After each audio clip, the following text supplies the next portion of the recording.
Ready na sa pasabog na performances ang mga Kapuso stars, sparkle artists at guests para sa Kapuso Countdown to 2026. Ang kanilang paghahanda sa chika ni Aubrey Carampel. Focus na sa rehearsal para sa kanyang dance number at hosting stint sa Kapuso Countdown to 2026 si Kailin Alcantara. Para siyang panata talaga para sa akin.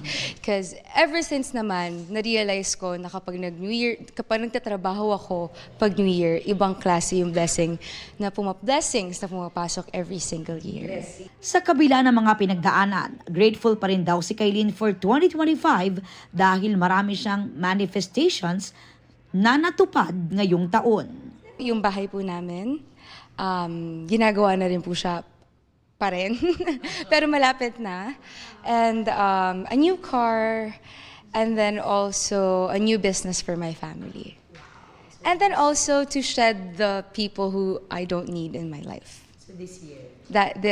It's the year of the snake this year, di ba po? So it's a year of, shedding and having a new, probably skin sa buhay natin. Looking forward na si Kailin for 2026 na Year of the Horse. Hopefully, it's gonna be a lucky year for me personally and professionally. Nag-rehearse na rin ang kanilang production numbers na Raver Cruz at Rocco Nacino.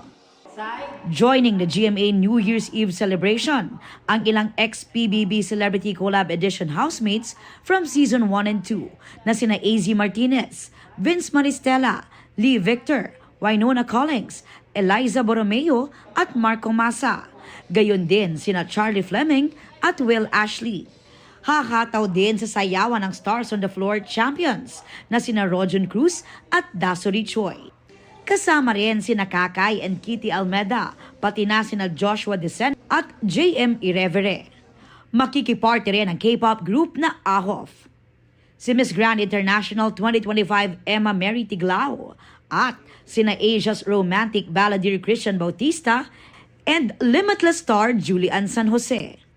Ngayong araw, isinagawa na rin ang security inspection, meeting, and walkthrough sa venue na SM Mall of Asia Seaside Boulevard kasama ang ilang tauhan ng PNP at security personnel para siguruhin ang kaligtasan ng mga dadalo.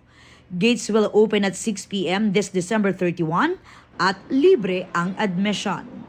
Aubrey Carampel, updated sa Showbiz Happening.